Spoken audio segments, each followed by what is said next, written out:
We're broadcasting from the Middle Tennessee Electric Studios. Middle Tennessee Electric, serving to make life better since 1936. This is the WGNS Action Line. Talking Rutherford County news since 1947. The WGNS Action Line. Now your host, Scott Walker.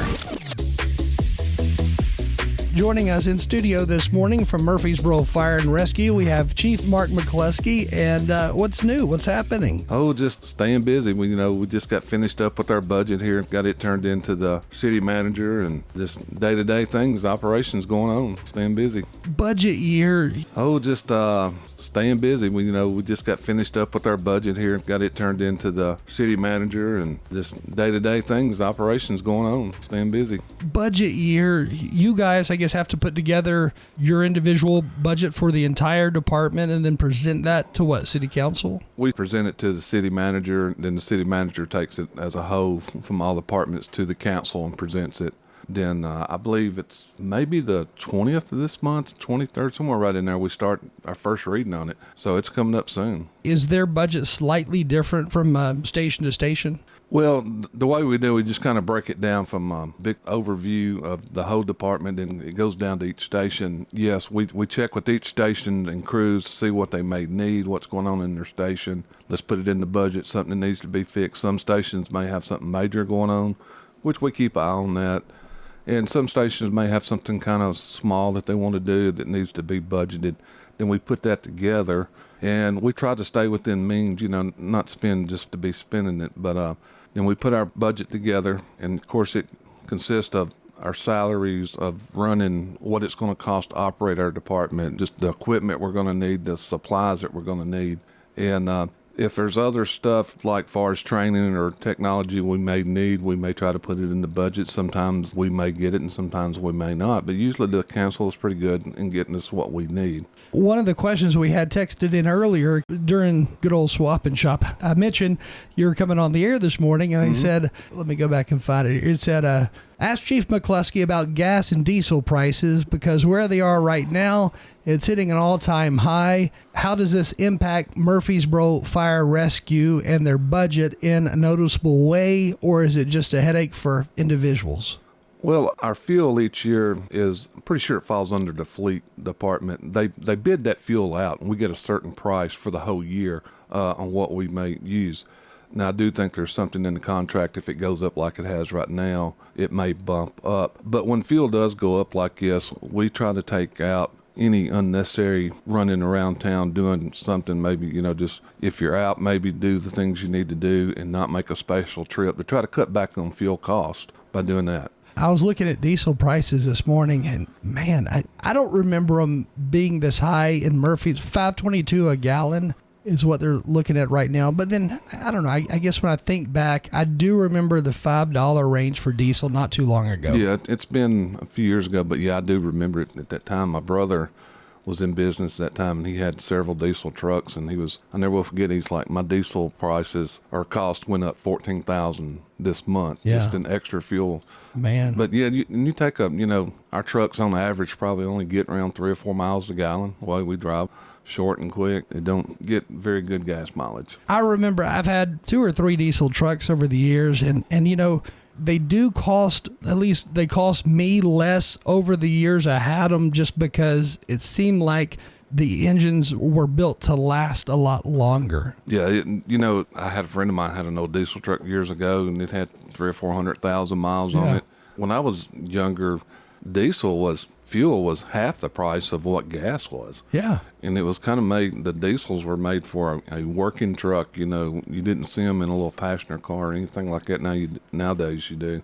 And it's wild because in Europe, a lot of their hybrids are diesels, and they'll get like 100 miles per gallon or something crazy like that. We don't have that here. We don't have those cars. Not at all. I mean, I don't know why some countries can do it and we can't. It tells me that the gas stations have stronger lobbyists or something in Congress, and also at the state level probably too.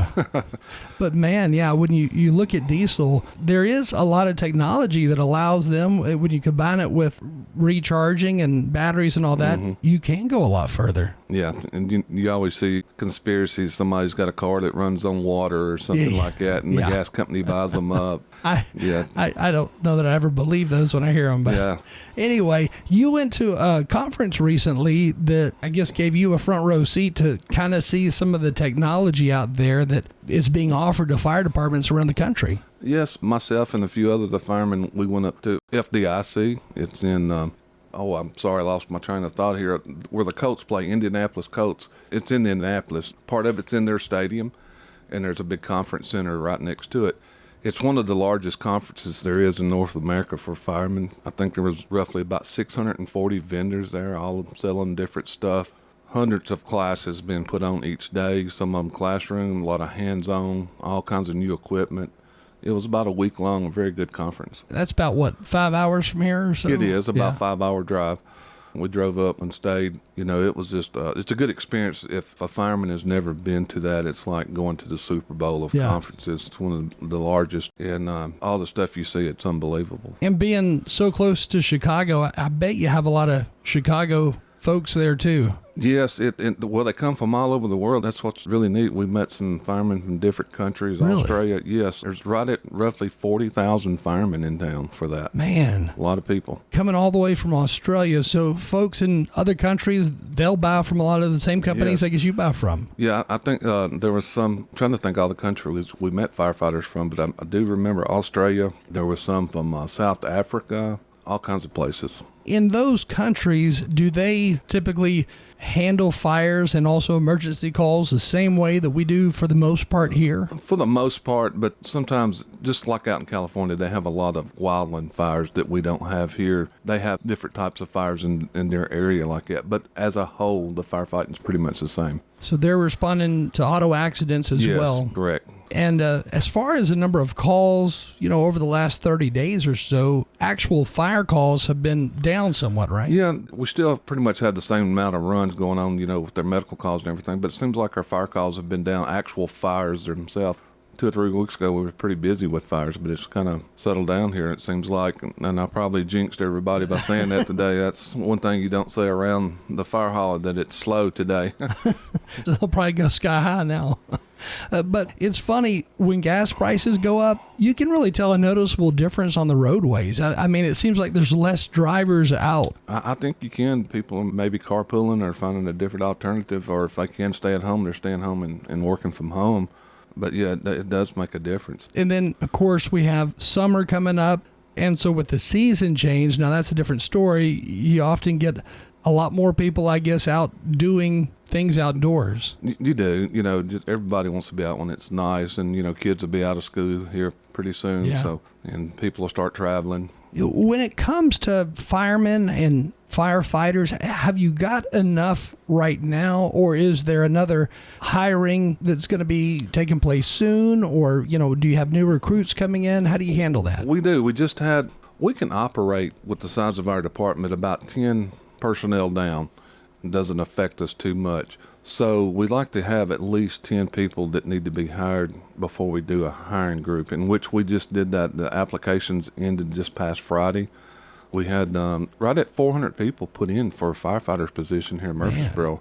We had a couple other positions. We had one that was an internal promotion, but we also had another job that we're posting at the fire department. It's a logistics manager, an assistant logistics manager.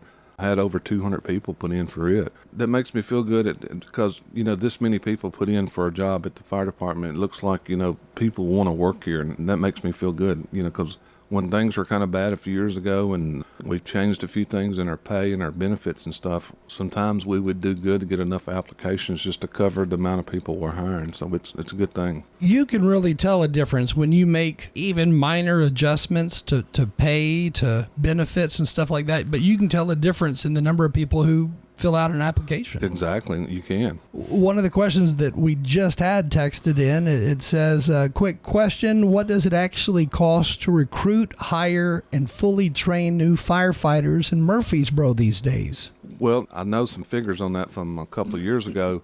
The first year, if you hire someone in, the first year you're roughly going to spend anywhere from $120,000 to $125,000 on equipping them, training them, and paying them for that year. Man, So that being said, it makes sense maybe to pay a little more, because you guys do pay more than some departments close to us. And I guess it does make sense to pay a little more to keep people on the job longer. Been going on roughly 3 years now. We were just having a hard time keeping people. We had lost, best I can remember, was roughly 125 people with 2 years or less in a 5-year span. Wow. So you take what we spent on those people, those 2 years. But we made some adjustments to our pay, made us more attractive for the people to come here. We're getting better people, with experience and coming from other departments. But yes, we made those adjustments, a lot of adjustments citywide in some of the benefits and pay, and it's made a difference. Our turnover is basically down to zero. We were fully staffed at one time. Of course, a department our size, there's always a reason someone's leaving. We've had people, that from out of town got a job back home, maybe getting homesick or something like that, or just changed professions, retirement and stuff like that. So you're still always going to have some turnover. And then you have spouses who get jobs elsewhere. And that happens at times. When you read in the news, really for departments, any department dealing with emergencies and first responders, a lot of them have a lot of the same issues nationwide, and that is our pay up to par with neighboring communities? And if it's not, then you can really tell a difference in what happens, like what you're talking about. It sounds like departments they'll have enough pay to lure somebody in and to train them, but then after they're on the job, they then apply elsewhere. And you don't want to be paying to train other folks for other departments. Yeah, Miss Scales on the council, when we was going through this, she used to have a saying like, we're fattening the frogs for the snakes. Yeah, and it happens. I mean, it does. Yeah. And it's settled down a lot here lately. There at one time, the fire service was having trouble getting people, and the ones that were in the fire service was chasing that dollar, just moving from the department. That's settled down a lot now. For instance, with us, with Nashville, you're not going to be able to pay me an extra $2,000 or $3,000 a year to drive to Nashville. So yeah, that is we've gotten more competitive with them, and for sure around the other departments around close to us. And and it's the thing about it is, at one time it was just a situation all you could do is throw money at it, because if we were hired this year and we got the people, then next year maybe Metro threw a lot of money, then now they're getting the people, then some other department does the same thing. So it had to balance out, and it has. And we're one of the good competitors, for a fire department. I don't mind saying this. I don't know if you'd want to say it, but I've heard many times over that those who work at the fire department in places like Nashville, there's a huge turnover because of burnout, because of the way that their hours and their days fall together. And that's something else I guess you have to look at whenever you're planning that next year, is how you schedule the firemen to work.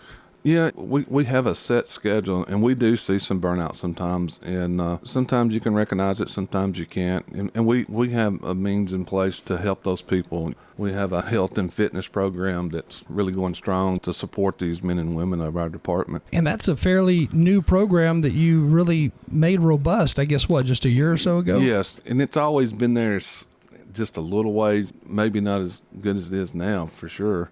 But now there are steps and measures in place when someone's having maybe burnout or post-traumatic stress syndrome. They got somewhere to go to get help. I'm guessing a job like that, I mean, you're seeing some pretty gruesome stuff some days, probably more days than not, especially when you factor in auto accidents. Yes, it affects everybody differently. The way they describe it to us, it's everybody's got a bucket and every call's like a drop of water, and then finally it gets full and runs over. I've seen people in our department, I don't want to use the word tough because that's what we used to do, but they're able to deal with it pretty good. The next thing you know, they're in the office like, hey, I need some help.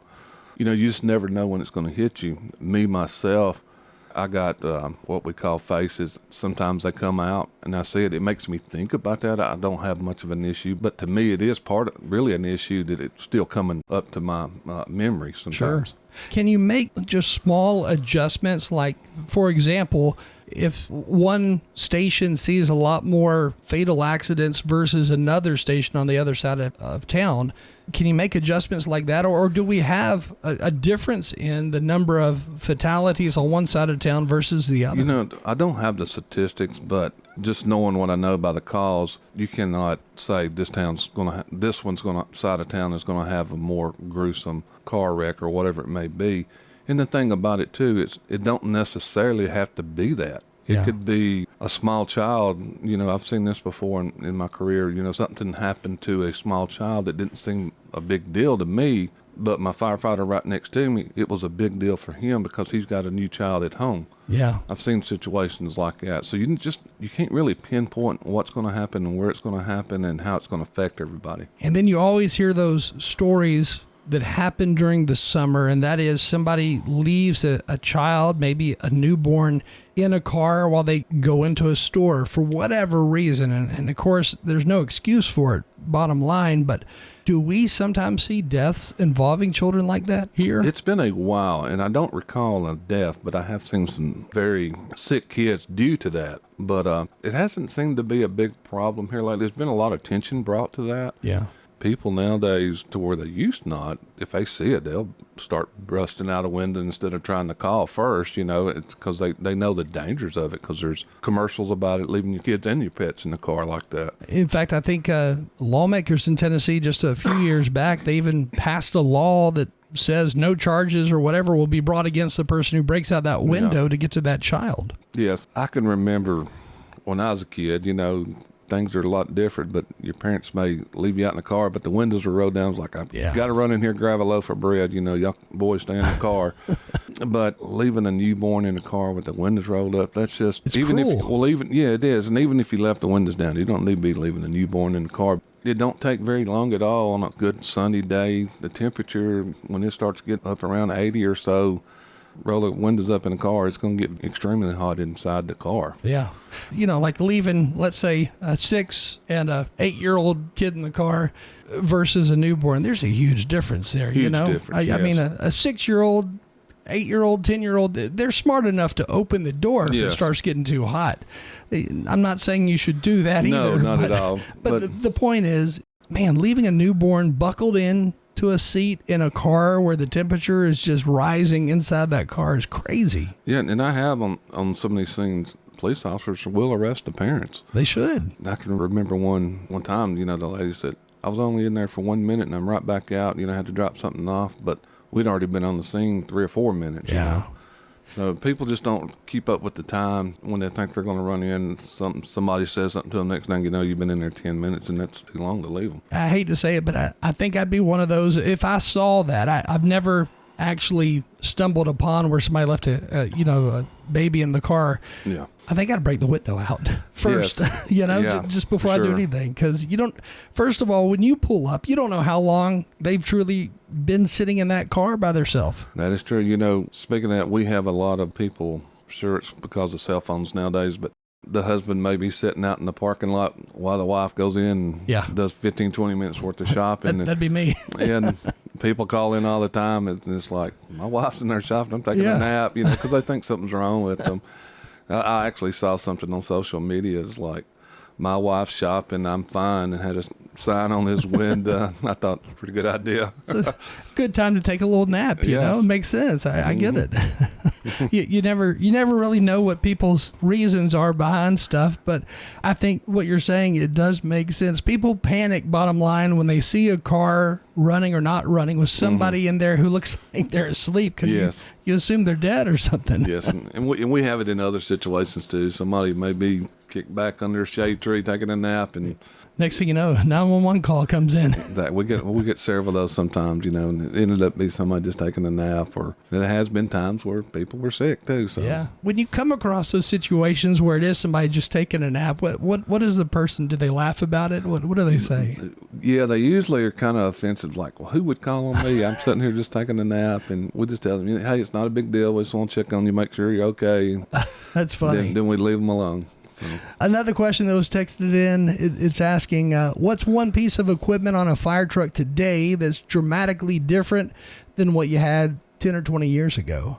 There's several things that come to mind, and I'll mention our infrared, our TICs, what we call them, thermal imaging cameras, what it stands for. We were the first department when they first come out, several years ago, to buy that new technology, and it was It was a fire helmet, had a screen that pulled down in front of your face, had a big battery pack that went onto your side. It would sense differences in temperature, and it was black and white. But you could walk into a room that was full of heat and smoke, and you could see if someone was laying down on the floor. That one helmet at that time, had to be in the early 90s, I would say. It cost $25,000. Wow. And now we have a thermal imaging camera that's handheld. The technology is 10 times, if not 100 times better than what the helmet was at the time. And they're at a price now to where most every fireman has one with them when they go in a house. They just clip onto your equipment, and you can just pick it up and use it at any time. So when you're looking through that, how clear, how vivid is the image of, I can tell that's a human right away? Oh, yeah. It's of course, it's heat related. It's like looking at like a fish finder almost. Yes, kind of. Well, it's actually clear in that, might not be able to tell who it is. Yeah. But I can definitely tell it's a person. And it's got different settings of different ways to look at it depending on what's going on. But it most definitely, you can tell it's a person. That's pretty cool. And when you look at the price of technology today, it's kind of like a big screen, flat screen TV. The price of one today versus even 10 years ago. Yes. So much cheaper today because, of course, they make them in bulk and technology has gotten cheaper in a lot of ways. I remember I had a family member spend all that money on a plasma TV when they first come out. Called someone to come to his house because it wasn't working, and they told him, said, it's cheaper for you to buy a new one than to try to fix this one because TVs had come down. And much as he gave for that TV, he left it sitting in his den on the floor for a few months. He just couldn't make himself throw it away as much money as he gave for it. I remember the first big screen TV I bought. It was one of those rear projection TVs, Yes. Where I think you have to change the bulb out in them every few years. Man, even the bulb in those things were high. And the picture quality is so bad compared to what you get today for a quarter of the price. For sure. We got to take a quick break, but when we come back, I'm sure folks will want to know what some of the latest technology is that you came across at that big show that you went to. Sure. Again, Mark McCluskey with us this morning from the Murfreesboro Fire Rescue Department, so stay with us. We will be right back right after this short break. Rise and shine. It's finally election time. When you cast your ballot, you're choosing who will protect your legal records and manage our courts with care. I'm Melissa Harrell, and serving as your circuit court clerk has been my highest honor. I've worked to make our office more accessible and transparent for every citizen in our community. Election Day is Tuesday, May the 5th. I'm Melissa Harrell, and I would appreciate your vote to continue as your circuit court clerk. Paid for by friends to elect Melissa Harrell, Doug Bodery, Treasurer. No middlemen, no mystery, just fresh big produce. Straight from the Tennessee dirt to your dinner table. Rutherford County Farmers Market, where our family feeds your family. There's something fresh every week. Open Friday 8 to noon, Tuesday 7 to noon or 2 to 7. This is Hannah Bleem here at the Rutherford County Farmers Market, and we're here to talk to different vendors today. Hey, this is Hunter Dorton with Mycoterra Pharmacy. We grow gourmet and medicinal mushrooms. We sell fresh mushrooms, dried mushrooms, powders, tinctures, mushroom-infused honey. We sell mushroom coffee, mushroom brew, different tinctures to take as a supplement. We also grow our own herbs, make loose leaf tea, topical salve, and CBD products. So come and check us out at the Rutherford County Farmers Market, and we're happy to be of service to you and help you and get your health journey on the right track. Thank you so much.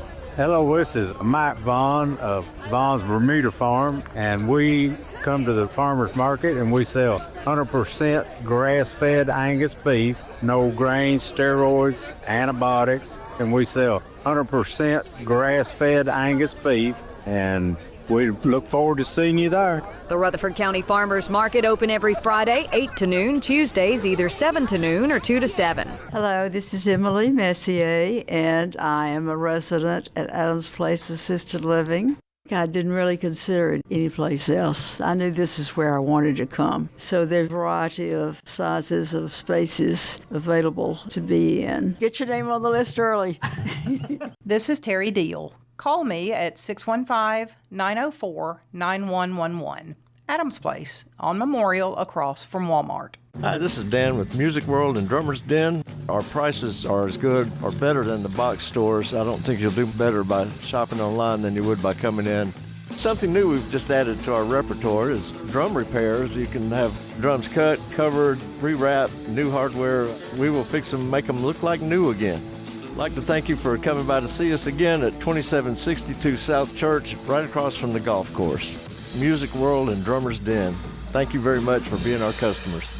Why is Ken Halliburton endorsing Clarissa Smith for School Board Zone 4? With respects to the school board, she will push for what she believes in. That's what I like about her. Her professional life has been rooted in service, accountability, problem solving, and always focused on doing right for the students and families. I'm Clarissa Smith, humbly asking you for your vote for School Board Zone 4. Paid for by Friends of Clarissa Smith, School Board Zone 4. Clarissa Smith, Treasurer. The Action Line on FM 101.9 and AM 1450 Murfreesboro, FM 100.5 Smyrna.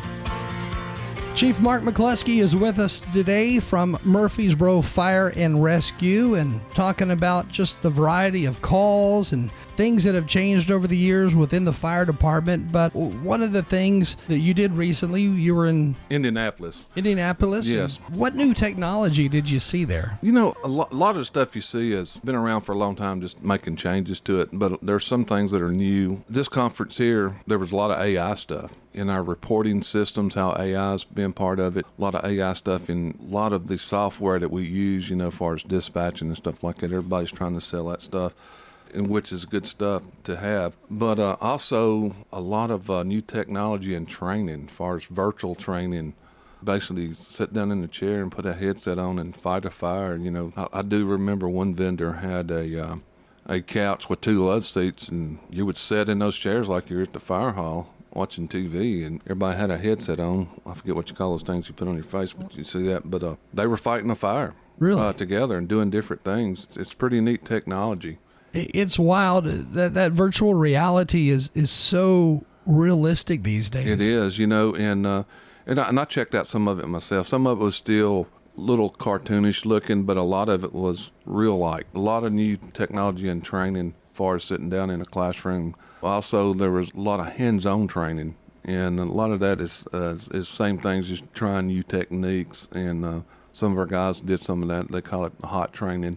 Drones was a big thing this year too. You know, drones, we've had them a few years in our department and have a drone division, but it's getting bigger. They're using drones now more for just taking pictures and searching and stuff like that. There's some technology now with some fire extinguishers on them and stuff like that, and bigger drones and stuff. There's one thing that, I'd seen this before, but it was getting more advanced this year when I was there. The trucks that have a drone already mounted on top of their truck, and as soon as they arrive on the scene, they can deploy it right then and head out. That's wild. Yes, and check into things. I've seen videos mainly out west where the drone, they'll literally send a drone out and it will be at or over the fire scene before the fire truck even arrives. So they're able to, I guess, get a bird's eye view of exactly what they're going to battle when they get there. That is correct. I've heard of that technology. The police department's using it quite a bit too. You know, you have a call and you send a drone to get a bird's eye view of the situation and what's going on before anybody even arrives. You know, one of the big things for us when we arrive on the scene of fire call is we got to do a 360, see what's going on. You don't only get the tunnel vision just thinking the fire's coming from this one spot. You can only see the drones. You can deploy it real quick. It can get up and give you temperatures of the top of the house, maybe see stuff that you can't see from the front. So it gives you the temperature readout even? You can, yes. Wow. That's kind of the way the thermal imaging cameras work that we talked about also. So these departments where you see these videos where the drone does arrive first, is there somebody back at the station literally controlling and flying that drone? Yes, it would have to be somebody doing that. And you know, there's a lot of government regulations on flying, especially in a town like us. We have the airport. You know, our pilots that fly our drones, they just don't go out in the backyard and practice. They go to school. They got license to do this, and got to be licensed to fly it. Yeah, you got to have a, FAA license even. And I know that's the same for broadcasters as well. If they want to fly a drone over the scene of something, you have to be FAA licensed and everything. Yes. Because at one time it's changed a little bit. The FAA looked at it as a drone operator. That's from someone with just a little one that they fly at their house, a little recreational drone, all the way up to what the military was flying, these big, huge drones.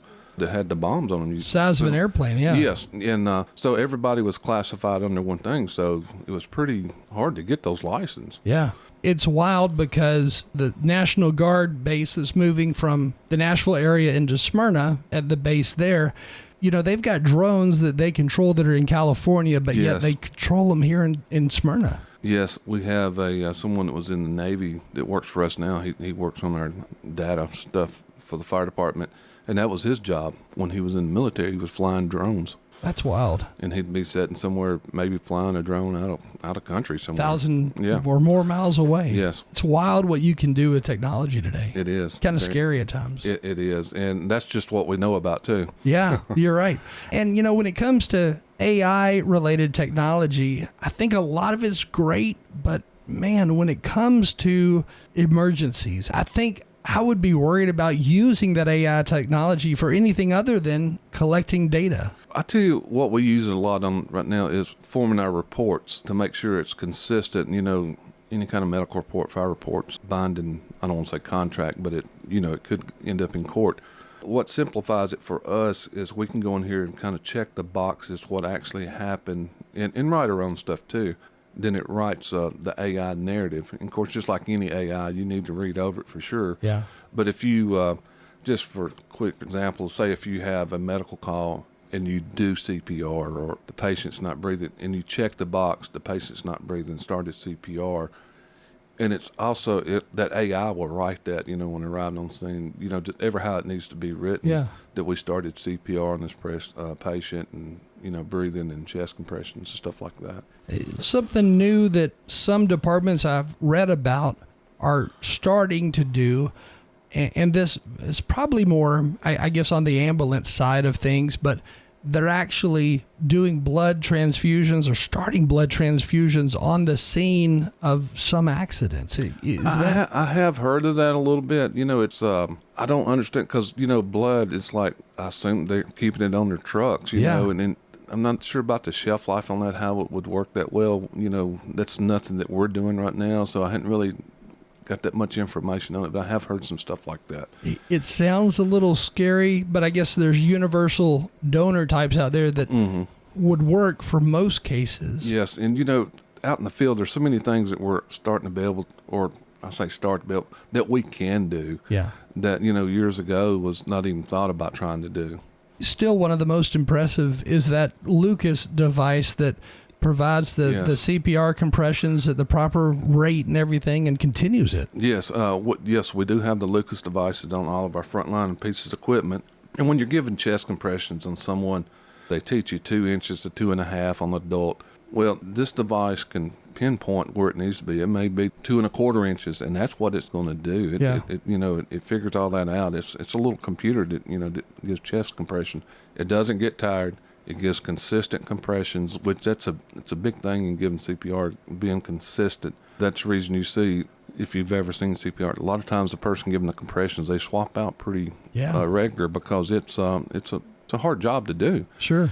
But on this Lucas device, you get it strapped on and turned on and let it do its little measurements and turn it on and it'll go. All the way to the hospital if you need to. Mm-hmm. Things like that, I mean, that can make a huge difference in the outcome of a patient as far as brain activity. If you're able to save them soon enough, or at least keep them alive till you get to the hospital, then that changes a lot. It does. You know, somewhere around 5 minutes, you know, without breathing, your brain's going to start losing cells, dying off.